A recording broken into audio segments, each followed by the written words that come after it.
This is actually this is nice. I'm into interior design now. Like I'm not even joking. Like I'm into it. For disclaimer, I'm very sleepy. I did not go to bed yesterday. So if I come off as, a little crazy, just ride with me. A little lost. There's two things I want you guys to take away. I just want to get those out the way before we go on this journey. Number one, when you are lost, every direction is right. You must start. You must do something. You must be active. You must move. Being lost is something that we all have in common. No one has all of the answers, and the people who act like they have all of the answers normally have the least. So when you're lost, every direction is right. And number two, the answers, the keys, who you are and what you want to be is already inside of you. You just have to trust who you are. And it's very difficult living in a world where we're always judged and a lot of times we don't get the things we want, or we don't achieve the things we think we should achieve at the level we think we should achieve them at. We kind of lose that trust, but just remember that the answers are inside of you. And I'll tell you my story, and I'll give you a piece of my journey and talk about how I'm lost, how I'm still lost in the middle of all of the beautiful things that I get to work on. I have 3 books out, and I'm working on another book right now, and I got a chance to work on a Will Smith and Jada Pinkett film. I'm currently writing Carmelo Anthony's memoir. I'm in the process of selling my own television show. So,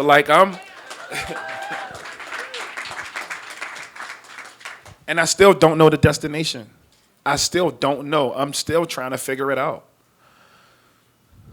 When I was a kid, a long time ago, this is back in the 20s, there's 2 things that I love to do. I love to draw, and I love to tell stories. Tell stories and listen to stories. I'm going to wrap them up as one and the same, but these are the things that I love to do. I was so scared to fall asleep at night, or to go in the house because I thought I was going to miss something. The people from my neighborhood could paint the most beautiful images that you could ever imagine, and they did it all of the time. And I felt like I didn't need television. I felt like I didn't need to be stimulated in any other way outside of listening to the people from my neighborhood tell stories. So I love that. So that's always been a part of me. I didn't know it was valuable. I didn't know it would be my career. I just thought it was something that was fascinating. A regular dude can make a trip, from our building or our block to the corner store. It seemed better than like going to Disney World and riding on spaceships and all of these different things. So that's one. And then 2, I really, really, really like to draw. I really thought I could make it as an artist. Like when I was in the 3rd grade, I drew a picture in my art class, and my art teacher, she said it was good. And she said that she submitted it to some type of competition, and they hung it up on North Avenue, right? So, I felt like I could make it as an artist, even though I didn't even know what that was. There was no artists in my neighborhood. There was no writers. There was no journalists. People had these skills, but these are things we just weren't exposed to. So when it was time for me to go to high school, and I was telling people that I wanted to go to the Baltimore School for the Arts, everybody looked at me like I was crazy. This is when I thought I could actually make it as a basketball player too. But I didn't really want to play basketball. I wanted to be an artist, and I'm not going to drag him because he's not here anymore, but my basketball coach made sure I would not be able to audition to go to the School of Arts, so that didn't happen, right? So fast forward.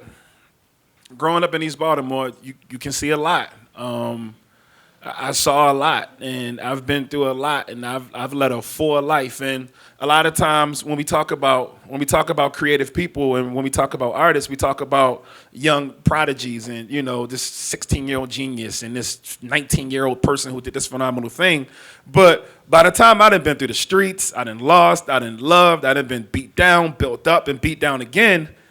I'm in my late 20s. I'm pushing 30, and I have all of these different experiences, but I also, inside of me, have this love and this passion and this want to create that just never really, I never got a chance to pay attention to it. And, and it's the whole thing with loss is that it's crazy because I spent my whole life looking for this, but it was never there. And one day I was taking a college class and I wrote something and the people in my class responded to it and they thought it was good. And mind you, still, I'm in college, I'm in my late 20s, I still don't really know what I'm trying to do or what I want to be, but I know that I didn't want to go back to the streets, and I know that, in this country, they're told, well, they don't really tell the new kids this, but when I was coming up, you were born in the 80s, they told you if you went to college, you'll get success, you'll be successful. If you want to be successful, go to college. So I went to college. What did I major in? It didn't matter. I was in college. I could have majored in typewriter maintenance. But people said if you go to college, you'll have success. So I'm in school and I'm writing these essays for this. It's like an elective. I was a history major and I'm writing these essays and people are responding to them and people are reacting to them and people are actually saying, I like your writing. And I'm like, I have writing? Mind you, these things existed for a long time. When I was a kid, I love storytelling. I listen to people tell stories all day. They passed that tradition to me. I'm passing that to my nephews. Somebody passed it to them. So it's already a part of me. So I've been preparing to tell stories my whole life. I just didn't know that was a thing. And I'm into it now. I've had some accidents, and one of those accidents landed me in the hospital, and I had an extended stay in the hospital, and a nurse gave me a copy of Sister Soldier's book, the coldest winter ever, and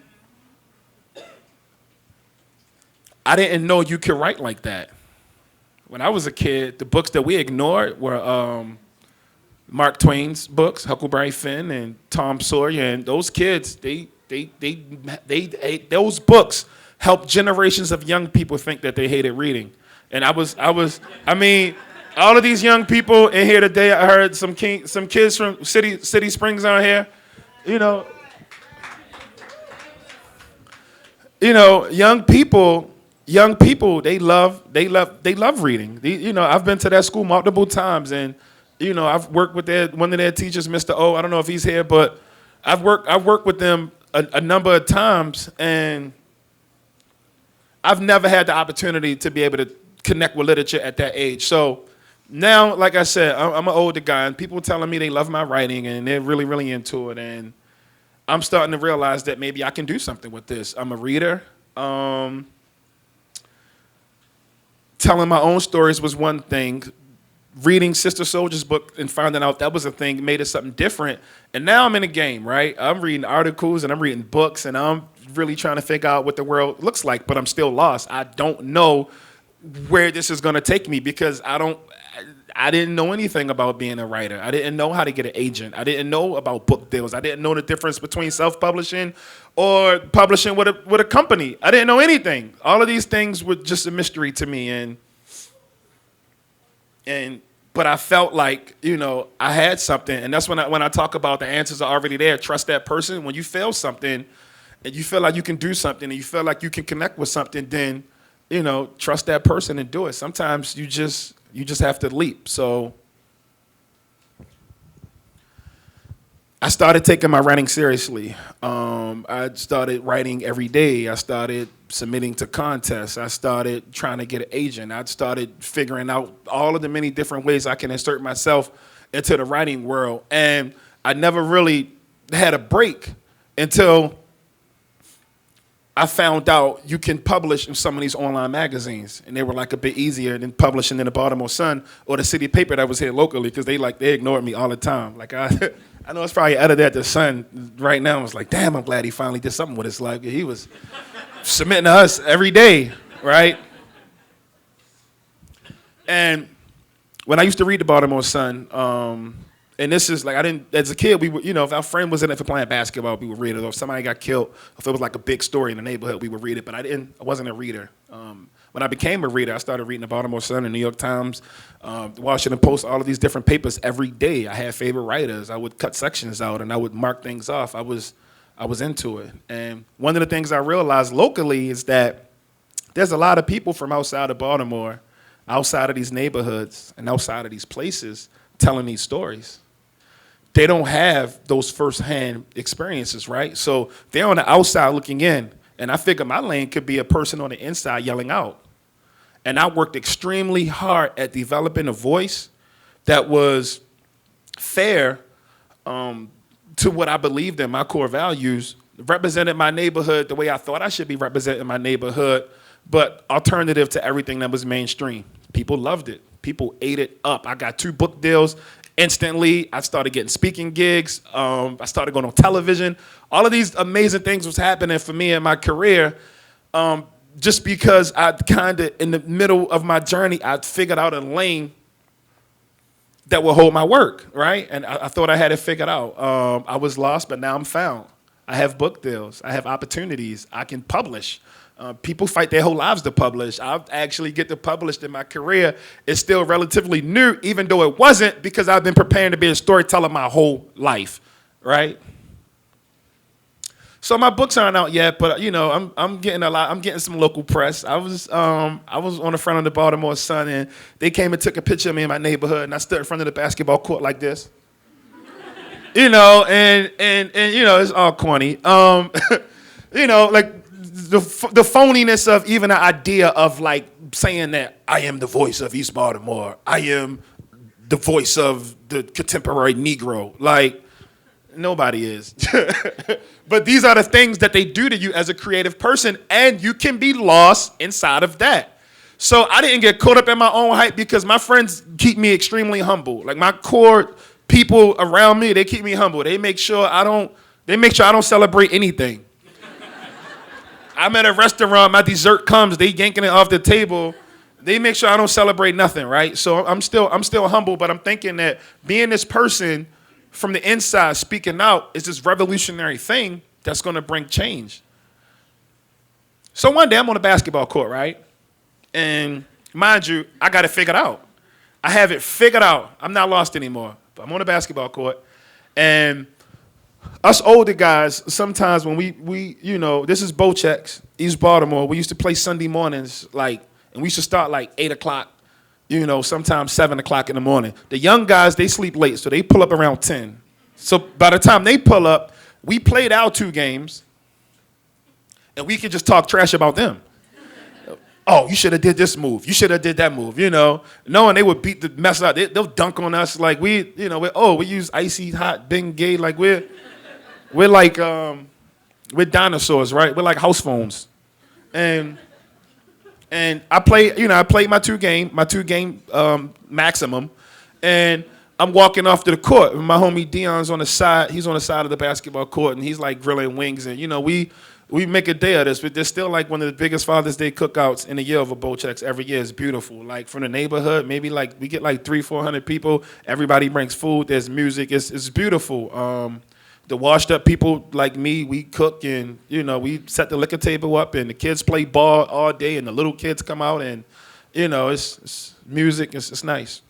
But this is like regular Sunday. So I'm walking out the basketball court, and I'm in my line to get wings, and it's this dude who I grew up with, right?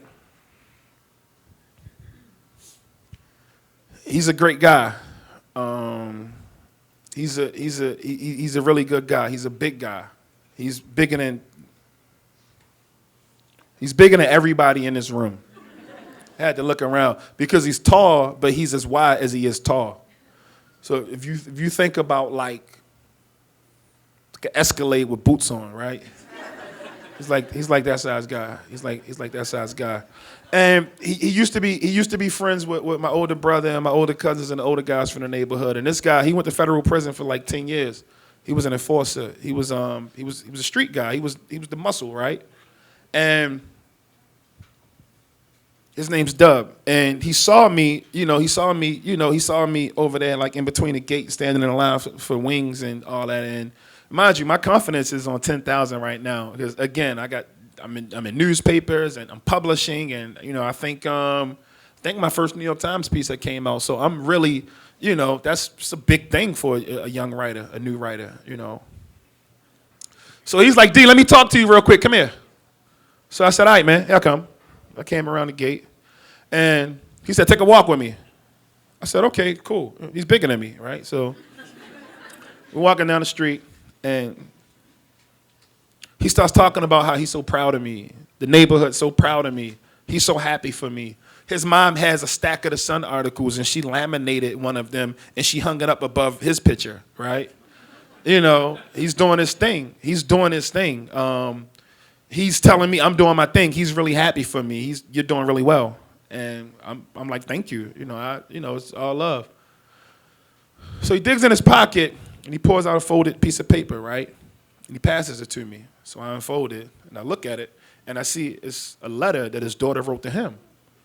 So I'm like, yo, why in the world would I care about a letter that your daughter wrote you? I don't even, I'm not even that nosy. And he's like, yo, I want you to read it. And I'm like, hey, I really don't care. And he's like, yo, read the letter. And he's bigger than me, so I'm like, all right, bet. So I start to read the letter. So he said, no, read it out loud. So as I start to read the letter out loud, I stop after the first 2 lines. I said, you can't read. I said, I know you can't read because there's no purpose for me to read you this letter. And I'm not going to read it, but I'll teach you how to read. So he said, man, read the goddamn letter. So I read the letter, and then, the letter was beautiful. She talked about her time in college and how she forgave him for him not being there in her life. He was incarcerated, and, how she's happy that they can build this relationship now and she's thankful for everything that he's doing for her. It was a beautiful letter. He took it, he folded it back up, he put it in his pocket, he continued down the block. I called him and I said, yo, I wouldn't tell anybody, but I can show you how to do that. And he rejected me. And that made me think. All of the people in my neighborhood that celebrating me, they not really celebrating my work, they celebrating my notoriety. That doesn't mean anything. Your mom has my picture hanging up, but that's not my article. That's Julie Sharper's work. She wrote that article.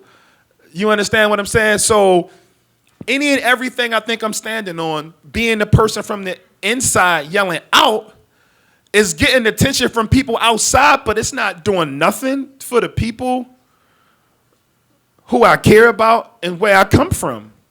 It does nothing for them. I thought I found what I was supposed to be doing, but I was still lost. I was lost in this idea of success and notoriety when the real mission was creating content that people in my neighborhood can fall in love with, that can spark conversations in classrooms like City Springs, that young people can read and claim as their own and get excited about not only finding value in their own story, but fighting to tell their own stories. That is where I need to be at. So I redirected my whole career after that. Instead of me writing more dense academic articles, I strictly switched to accessible articles. I started, everything that I wrote was even purpose-driven or community-based or had some type of gem or some type of lesson, and had colorful stories and colorful characters that connected with the people who come from where I come from, and it worked. It worked. The books came out and kids loved them.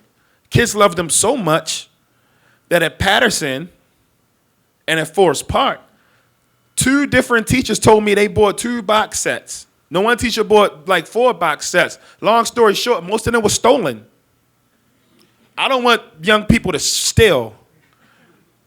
But if you're going to steal a book, that's kind of means we're moving in the right direction. We're doing what we have to do to get young people engaged, and we're doing what we have to do to help young people figure out how important reading is, why reading is as important as water, why you only get the critical thinking skills you need to survive through reading. And that's where I'm at right now. But at the same time, I want to learn how to take all of those things to the next level. And I do it through mentorship, and I do it through school visits, and I do it through making sure people, not just in Baltimore, but all over the country, has access to books. I work really hard at that, but I'm still trying to figure it out. So even though I had some success, I'm still lost. I think I got a signal. It's question time. Thank you.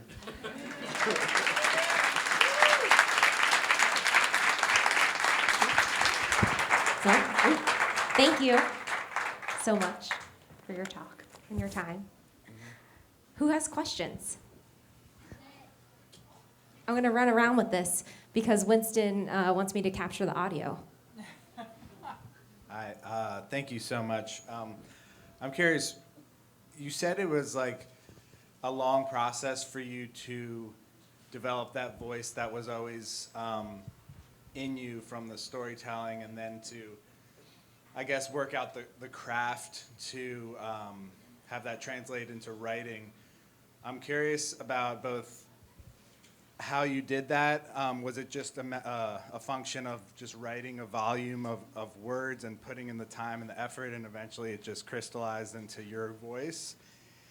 As well as how did that shift you mentioned towards the end of, I guess, your audience, was there like a shift in your voice or in the rhetoric, or was it more of like the content that changed? And just how did you redirect like your tools and your voice to that new audience for that new, refined mission? It was kind of thank you for that. It was kind of a hat trick that I played on the publishing industry, and it worked because the book sold, right? One, I failed for a long time as far as, like, if we're talking about professional.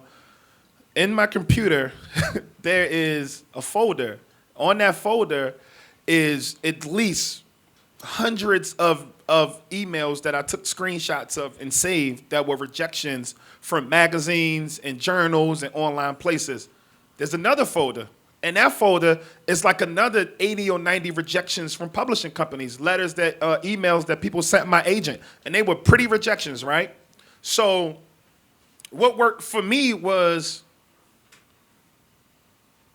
understanding that what I was trying to do is I was trying to fit into the industry. I was trying to fit into the industry, and that didn't work because it's just not who I am. So that's the first thing. So then I found out what my voice was in line with industry standards.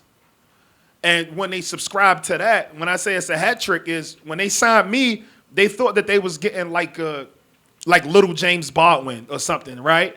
But then, plot twist, after the ink dried on the contract, I wrote the way I wanted to write, and I wrote for who I thought I should be writing for. And that's kind of, and it only worked because the book sold. If I never would have did that, then if the books wouldn't have sold, then, I mean, maybe I would be having this conversation with you, maybe not. But I think that, just to answer your question, sometimes overnight success stories take 20 years. And the best thing to do is align yourself with your own core values. What's in your heart? What do you care about, and what do you believe in? I could never, ever sound like, who's the biggest writer? I don't know. But I could never be that. That's not what they do in the lane that they in. It could never be me. But writing what I care about and what I love and what makes me feel free is, it's honest, it's fair, and it allows me to exist. And sometimes that type of work takes long. So before you fall in love with any type of success, fall in love with what you're creating and who you are. And that's where the win is anyway. There's a question over here. Yeah. My question is, how did you change from drug dealing from writing your first book? So the main thing in my story, one of the most heartbreaking things is I just lost a lot of friends. I lost a lot of friends, and I lost a huge parts of myself. And unlike a whole lot of people who ran the streets, I've actually had like a little bit of success, and it didn't feel like anything to me. When I sell a book, when I publish an article, it feels like something. When I was doing things that were wrong, it didn't feel like anything. And I think we all deserve to have a purpose and a meaning and to do things that make us feel good. So that's like the biggest thing for me. Figuring out what you're here for. None of us, we're not here to sell narcotics. You know what I'm saying? We're here we all have goals that are, and we all have things inside of us that are positive that we should be promoting, and we're here for that. My question is, who inspired you to do the right thing?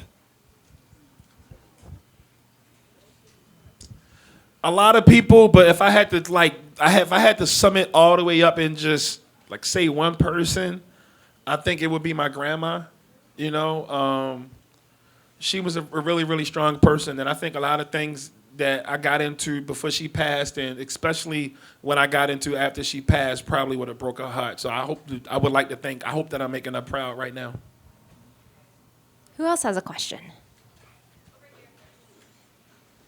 I'm going to start over here, and then I'm going to come over there. I see you, red sweatshirt. Hi, how are you doing? Hey, how you doing? Great.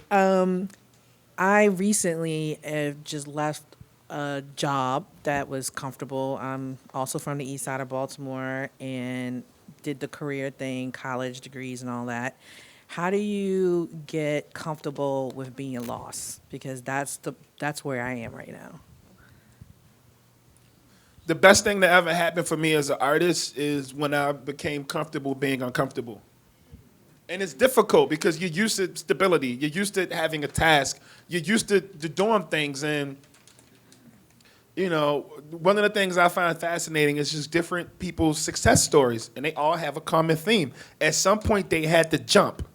That jump is different from everybody. You know, some people, that jump is submitting to a place that you know is going to reject you. For some people, that jump is quitting your job. For some people, that jump is sacrificing everything you have going on in your personal life so you can dedicate that time to creating.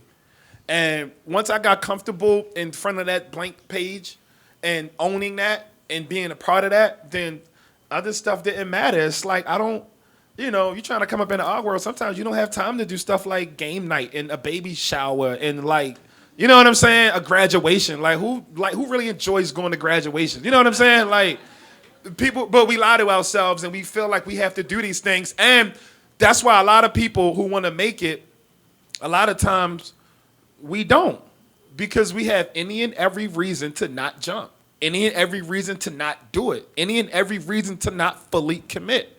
And it's easy because you get to call yourself a good person. You know what I'm saying? I didn't do my art, but I helped my friend move and, you know, and had pizzas and beer. You know what I'm saying? So you get to be a good person, so it's like a cop-out. But when you really are, you know, closed off from that, and I'm not telling you guys to be bad people, I'm saying that everything costs something. Do you want to stand? You want to stand up?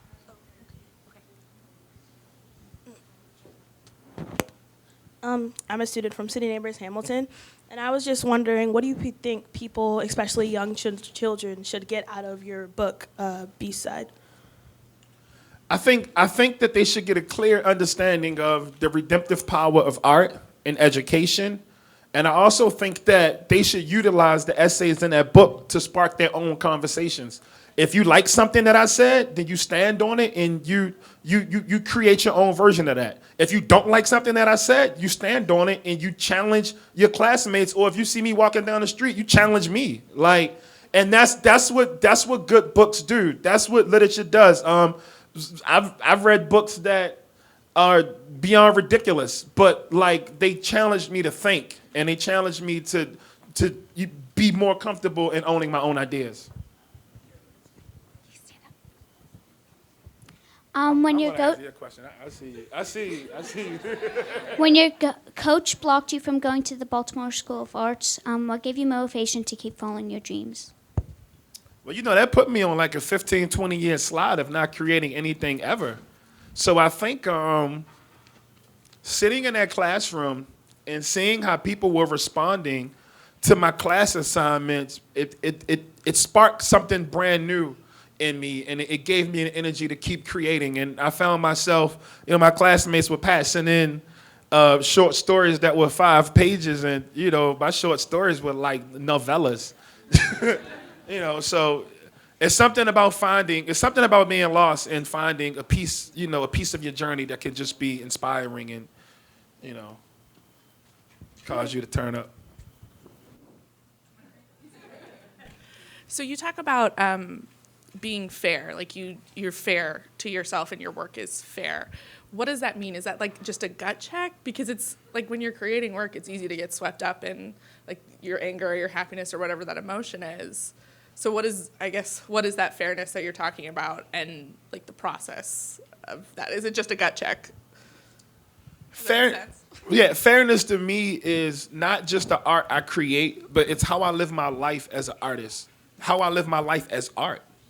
what I do is an extension of the people I serve, and the people who paved the way for me to be here today. And that's fair to me. So I'm not going to write a story about some type of pain that's happening in Baltimore if I'm not there trying to help heal that pain. I'm not going to work on a film about pain in Baltimore unless I have an influence to be able to help become like a part of the solution. So everything that I do is service-based, and I love my art. I love what I create, but I also love the people who consume it, and I love that it's a writing style and things that are available that wasn't there for me when I was coming up. So that's fair to me. When you get to the point where you're telling, oh, this Baltimore story and this story and that story, and then someone asks you to speak to some kids and you're like, no, I'm busy. Or they're like, hey, can you come to my school? No, well, I'll come to your school, but all of the schools need to put together 50,000 and then I'll come by, and wave high, but I'm not signing books. Like, that's crazy to me. And, and that's not fair. So, I believe they're one and the same. We're going to do our last question back here. You want to stand?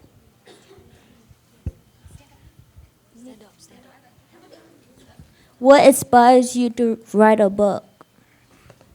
You.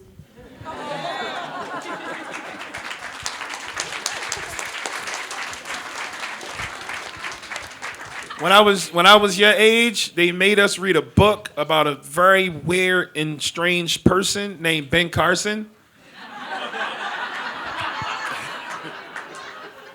And nobody finished that book. We didn't think it was fun. We didn't think it was cool. We didn't think it was interesting.